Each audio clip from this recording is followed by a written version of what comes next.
Test-level batsmen have to be incredibly skillful. Fast bowlers can bowl over 150 kilometres an hour. Batsmen will have less than half a second once the ball leaves the bowler's hand to make contact with the ball. In this split second, they have to pick the line and length of the ball, whether it is swinging or going to move off the seam, and then decide which shot to play or not play. And as a batsman, there are not too many second chances. If you miss, the chances are pretty high that the bowler will hit, either you, if you're lucky, or the wickets. So it is key that batsmen make good decisions and make them quickly. We asked Jonathan Connor, a specialist in skills acquisition with Cricket Australia, to help explain some of the techniques and strategies batsmen use and why they make certain decisions.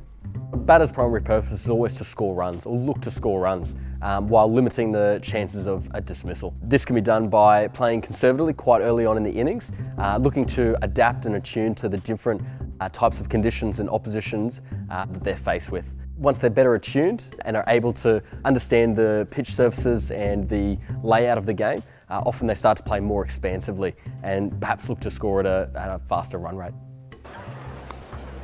There we go, another loose ball from England and Perry's punished it. You know, there's a theory that essentially as you're coming out to perform, it's all about your education of intention. So you come out to bat and it's a case of, okay, what am I looking to do today? If I'm an opening batter on a Gabba green seaming wicket, it's probably leave everything outside off stump and only play what I need to play until that ball gets a little bit older and the pitch gets a little bit harder. And if you can whack it back into the turf here at the Gabba, it races away for 4. Education of attention is probably more around becoming better attuned to the opposition, the conditions, those types of things. And then the calibration is all about adapting your movements to the conditions of the pitch and the opposition bowler themselves. But the specific goals of each batsman and how they approach the game will depend on their position in the batting lineup and the current situation of the match. So often batters have different roles within the game. Opening batsmen, depending on what their strength is, can be there to nullify the swinging ball early on, or perhaps they could be there to take full advantage of a hard ball that allows them to score quickly. He is there, but he just steps short. That's close. It'd be fair to say the opening batsmen often face the most difficult conditions. Bowlers are fresh, the ball is new, and they've got the greatest demands on their ability. However, their role is often different to what you'd expect of a number 3 or a number 4. And Richards has dispatched that with all the authority which we've seen from him this season. Almost disdainful. We often talk about a number 3 and a number 4 are the best batsmen. However, that might be due to the fact that they do have to be the most adaptable and be able to fill that opening role. Likewise, if they come in a little bit later when the batting team's in a more dominant position, they might have to quickly get on with it and be more aggressive early on in their innings. Cricket is all about constantly adapting to the opponent, to the pitch and the ball, and this is especially important for batsmen. We conducted some research on cricket batting expertise performance and what it is that separates them from less skilled players. So we interviewed a group of international or state level coaches who themselves used to be international state level batters. And one thing they would talk about is their ability to attune to information within the environment, understand the conditions, the opposition bowler, and ultimately their role in the game. And the West Indies are really struggling. Well, there's been no better shot played today, even by Vivian Richards, than that. Ultimately, expert performance is all about adaptation. The best players, the experts that do it, are often seen to be executing their natural game when constantly they're in a state of problem solving. The most difficult situation for a batsman is when they first go out to bat. Facing bowlers and conditions they're not used to can be tricky.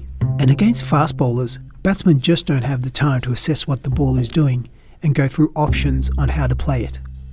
So, many will go in with a mindset of playing particular shots against particular deliveries and will wait patiently for the right ball to score off.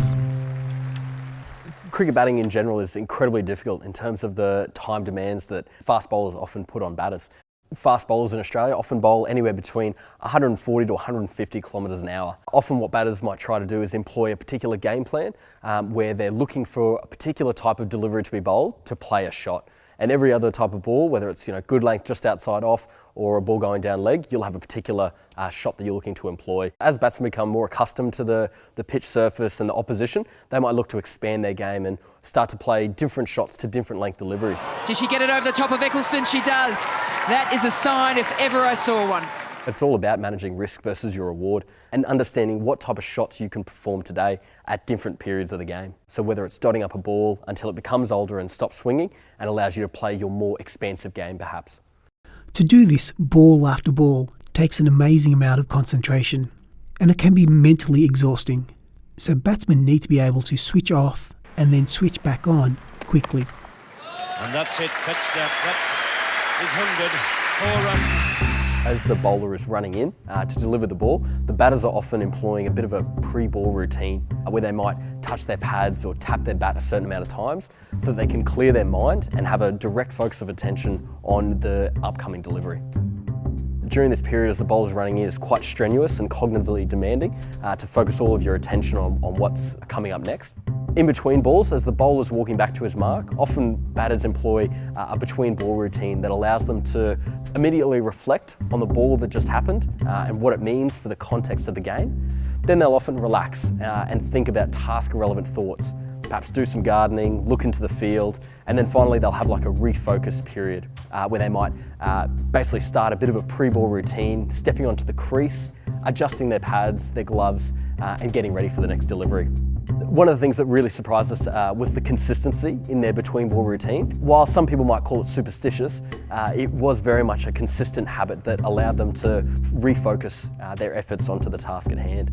And when the bowler is coming in, batsmen do not just focus on the ball. They take in a surprising amount of information even before the ball is bowled. Left, very well left, and the crash helmet falls off his head.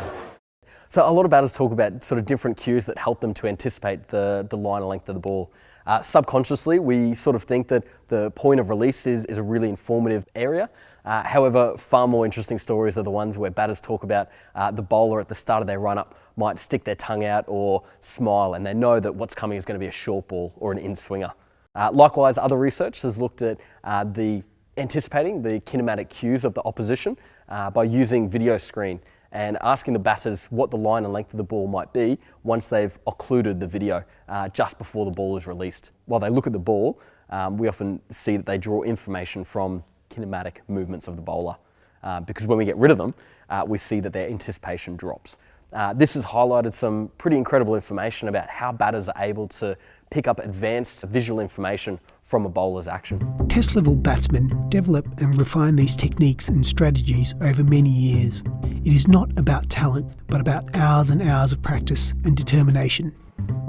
So a really interesting thing about expertise in a lot of different sports is that expertise isn't derived from any particular, let's say, hardware advantages. So they don't necessarily have better reflexes or better eyesight. It's literally about their motivation, dedication, and adaptation to basically the opposition and game itself. Experts are certainly not born, but something that's developed through hours and years of practice.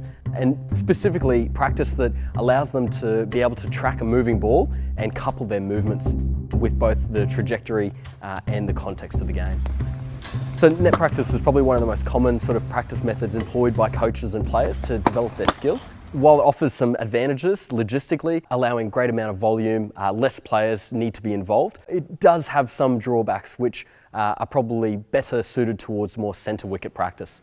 So developing the cognitive aspect, being able to deal with pressure and anxiety that might come about after hitting 3 great shots to a fielder isn't the type of anxiety that might be induced within the nets. What you probably get more so out of centre wicket practice is holistic development to cricket batting. So not just the technical aspect, but also the cognitive and emotions that are involved with the game.